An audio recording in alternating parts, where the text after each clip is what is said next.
Halo semuanya, Assalamualaikum warahmatullahi wabarakatuh. Selamat pagi, salam sejahtera untuk kita semua. Saya di sini dari perwakilan kelompok 3 bersama rekan-rekan saya juga ingin mempresentasikan hasil dari jawaban ulangan tengah semester saya atau kami atas mata kuliah ekowisata dengan dosen pembina Pak Gagi. Untuk mempersingkat waktu, langsung saja saya akan memperkenalkan rekan-rekan saya. Ada Cici Maria Siombing, yang kedua ada Febrian Gabe, yang ketiga ada Sari Melina, yang keempat ada Tara Bunga, yang kelima ada Dwi Cika, yang keenam ada Firman Reza, yang ketujuh ada Thomas, yang kedelapan ada Tiara dengan saya sendiri. Baik, untuk mempersingkat waktu, langsung saja kita di bagian pertama, yaitu tentang profil kawasan ekowisata Tangkahan, Sumatera Utara. Sebelumnya saya akan memutar video dahulu yang memperkenalkan tentang profil ekowisata dari wisata Tangkahan, yang diambil dari search video Kemenparekraf di YouTube.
Baik, sekian profil destinasi wisata Tangkahan Utara.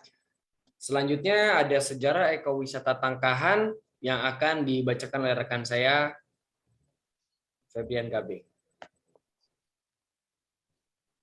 Perkenalkan, nama saya Febrian Gabe. Saya di sini menjelaskan sejarah ekowisata Tangkahan.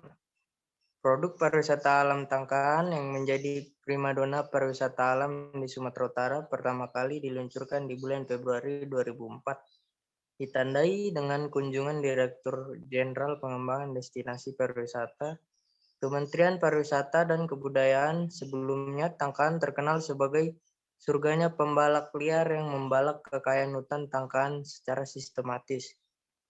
Dengan mengandalkan arogansi kekuasaan dan kekerasan, adanya keterlibatan banyak pihak yang tidak menaati peraturan dan memikirkan dampak negatif yang nantinya akan menerjang masyarakat, membuat penambahan dan penjarahan kekayaan hutan Tangkahan berlangsung dengan mulus dan dalam kurun waktu yang cukup panjang. Next.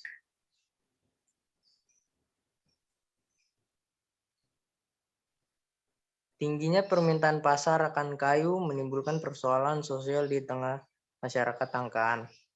Para penebang kayu dari desa-desa sekitar Tangkahan mulai masuk dan berebut kayu di lahan yang sama sehingga terjadi persaingan usaha. Pada saat itu, Tangkahan sudah menjadi daerah tujuan wisata lokal untuk sekedar berlibur di pinggiran sungai. Adanya persaingan usaha pembalakan kayu ditambah dengan maraknya perjudian menimbulkan ketidaknyamanan aktivitas berkunjung wisata di Tangkahan. Kondisi mulai menyurut seiring dengan tertangkapnya salah satu tokoh sekaligus pelaku pembalakan liar, Ukur Depari atau lebih dikenal dengan Okor. Pada saat yang bersamaan, sekelompok anak muda idealis akhirnya perlahan namun pasti dengan penuh perjuangan menghadapi segala hambatan dan tantangan dari masyarakat yang masih terlanjur terlena dengan pembalakan liarnya. Berhasil merubah pola pikir dan perilaku masyarakat Tangkahan menjadi peduli pada konservasi Tangkahan. Selanjutnya dilanjutkan oleh rekan saya, Mas Jorgi.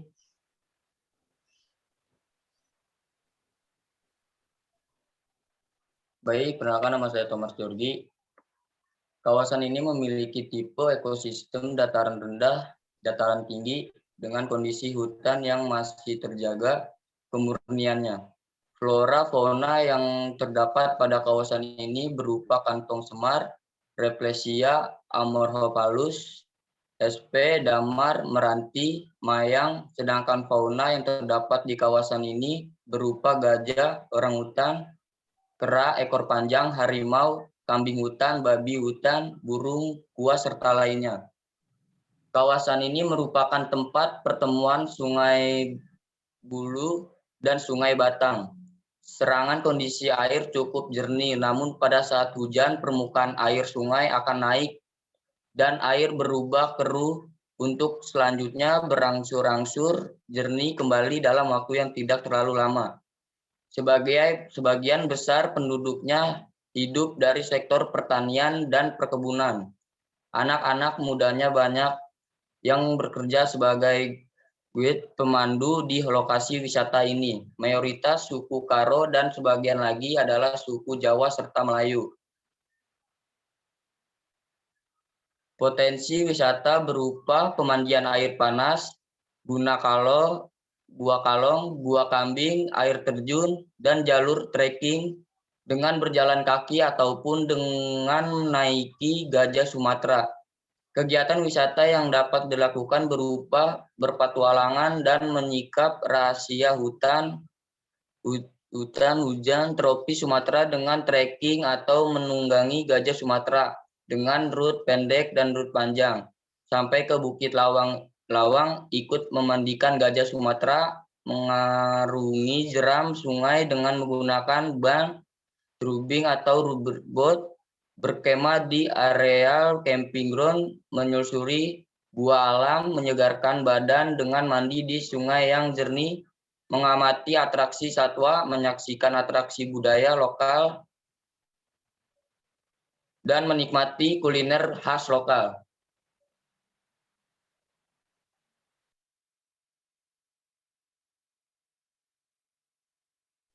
Baik, untuk selanjutnya dipersilakan kepada Saudari Tara untuk menjelaskan tentang dampak positif kawasan ekowisata Tangkahan Sumatera.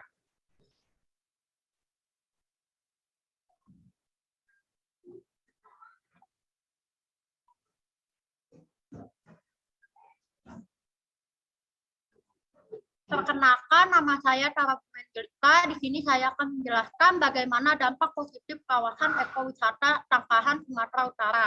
Yang pertama, meningkatnya pendapatan dari usaha yang dilakukan oleh masyarakat setempat, baik secara langsung maupun tidak langsung. Yang kedua, terciptanya banyak lapangan pekerjaan untuk masyarakat setempat. Yang ketiga, adanya pemanfaatan fasilitas pariwisata oleh masyarakat lokal. Yang keempat, wisatawan dapat melihat keindahan alam serta flora dan fauna yang ada di kawasan ekowisata Tangkahan. Dan yang kelima, meningkatkan kesadaran masyarakat dan pemerintah setempat tentang menjaga kelestarian lingkungan dan perlindungan flora serta fauna di kawasan ekowisata Tangkahan. Terima kasih.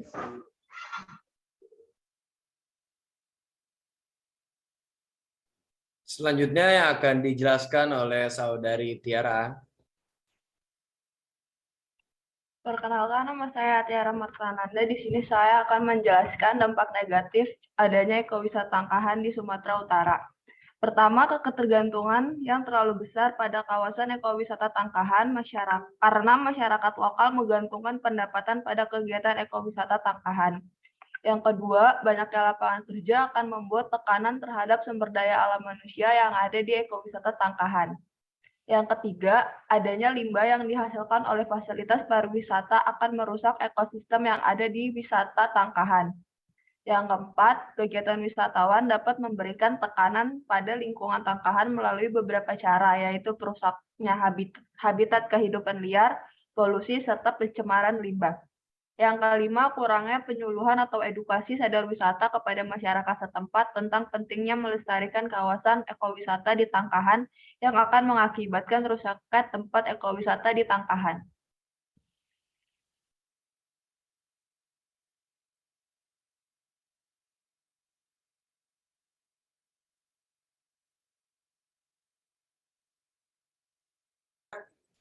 Baik, untuk bagian selanjutnya kita sudah menganalisa tentang kegiatan-kegiatan yang ada di sana, dan kita juga telah merangkumnya menjadi beberapa bagian di SWOT tersebut yang akan dijelaskan oleh Saudari Cika, rekan saya.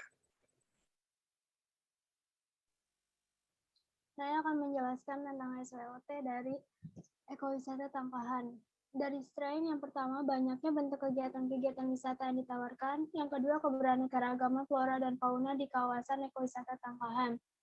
Yang ketiga, banyaknya kegiatan wisata yang memerlukan tenaga kerja. Yang keempat, keaslian budaya serta sumber daya yang melimpah. Lalu yang terakhir, memiliki sungai yang bersih dan terawat. Dari weakness-nya sendiri, yang pertama, belum mudahnya akses prasarana seperti jalan, listrik, air, telekomunikasi, yang akan mendukung kenyamanan para wisatawan dan masyarakat. Yang kedua, kurangnya kesadaran masyarakat dan wisatawan tentang menjaga kelestarian flora dan fauna. Yang ketiga, ketergantungan yang terlalu besar kepada kawasan ekowisata Tangkahan, karena masyarakat lokal menggantungkan pendapatan pada kawasan wisata Tangkahan. Yang keempat, kurangnya pelatihan dari berbagai aspek untuk dapat menciptakan kerajinan tangan tersebut. Dan yang terakhir, kondisi alam yang tidak menentu dapat mengganggu kelancaran aktivitas air sungai.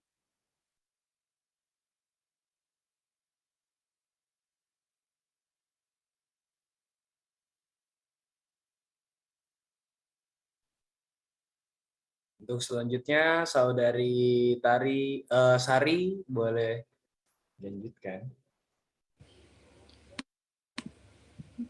Baik, saya akan menjelaskan tentang opportunities atau peluang dan ancaman atau threats dari wisata Tangkahan Sumatera Utara.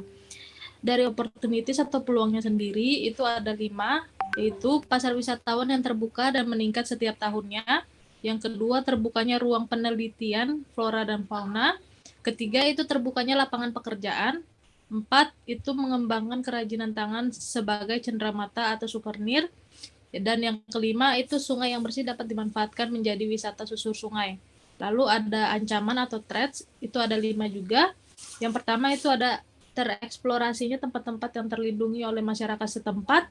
Kemudian yang kedua itu punahnya keanekaragaman flora dan fauna di kawasan ekowisata Tangkahan. Yang ketiga itu ada semakin memburuknya kesenjangan pendapatan antar kelompok. Kemudian yang keempat itu melunturnya kebudayaan lokal. Dan yang kelima itu ada faktor cuaca yang tidak dapat diprediksi.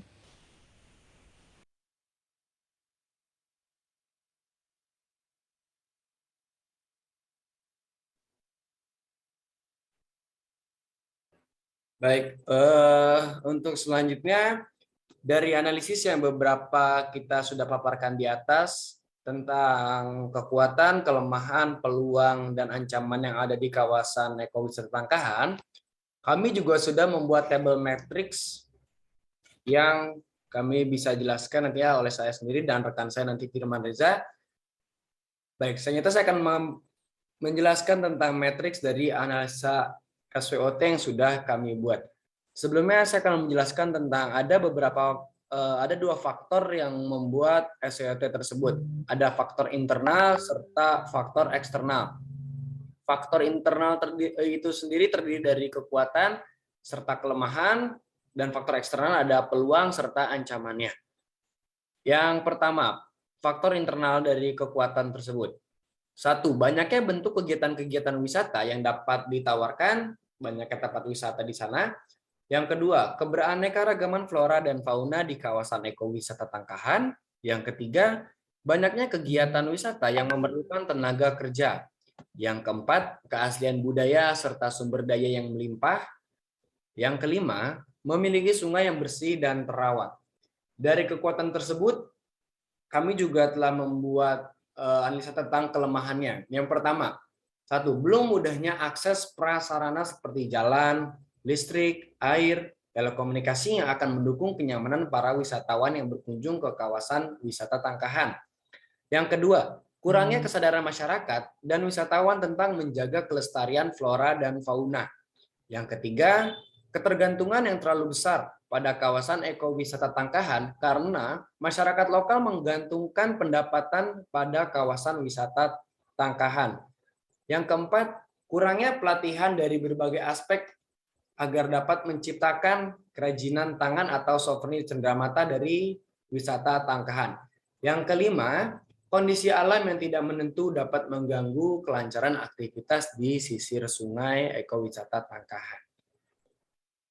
Selanjutnya akan dijelaskan oleh Firman.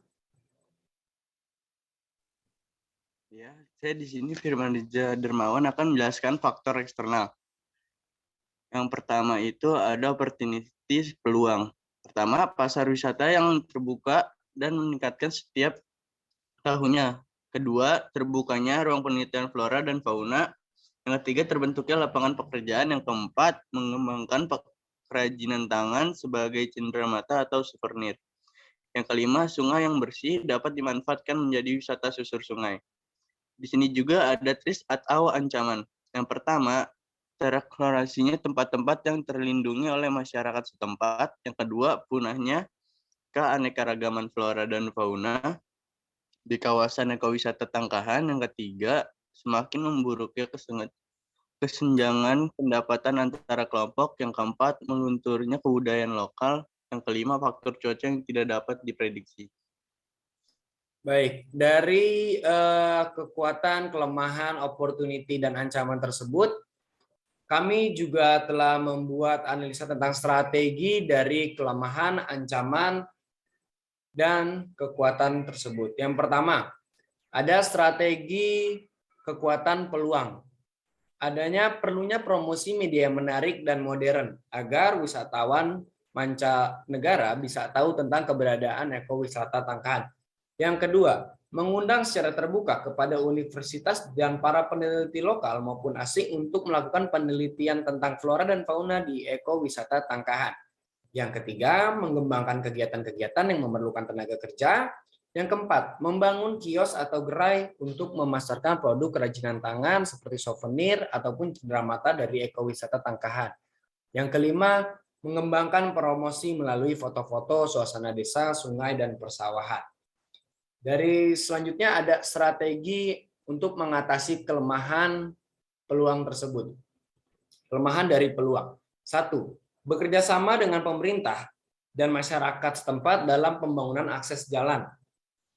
Yang kedua, mengedukasi masyarakat setempat tentang menjaga kelestarian flora dan fauna agar bisa memperlancar kegiatan penelitian flora dan fauna di sana.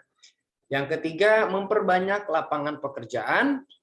Yang keempat, menciptakan kesadaran pada masyarakat bahwa kegiatan pariwisata dapat menjadi penghasilan ekonomi selain pekerjaan utama.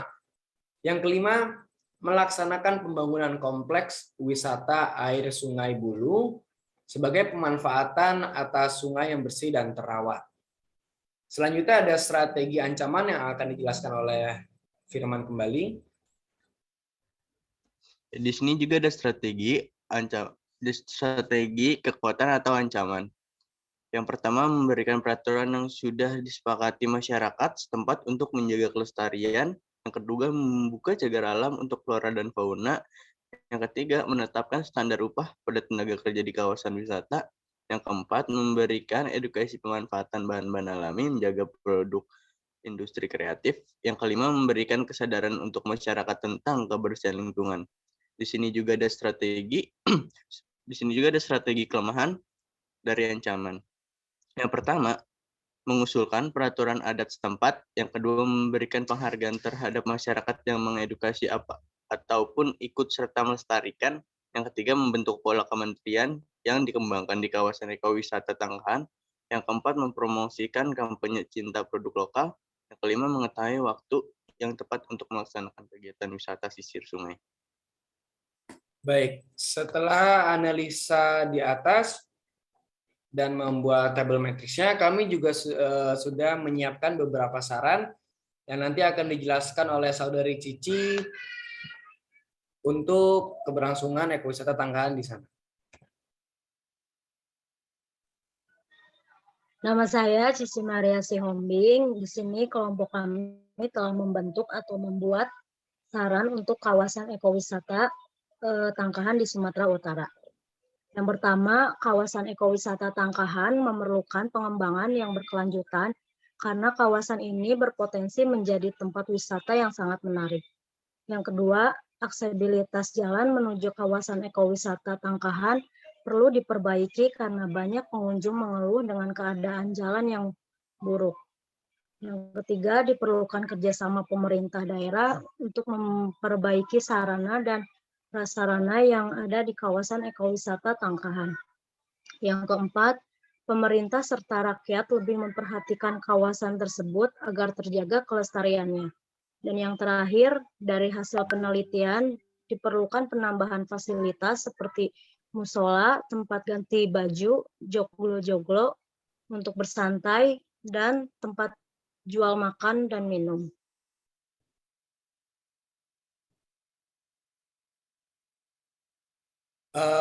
Baik, sekian sudah presentasi yang sudah kami paparkan di atas. Di sini kami dari kelompok 3 ingin mengucapkan terima kasih. Mohon maaf atas kurang-kurangnya. Dan mungkin teman-teman mau say hello. Terima kasih semuanya. Terima kasih.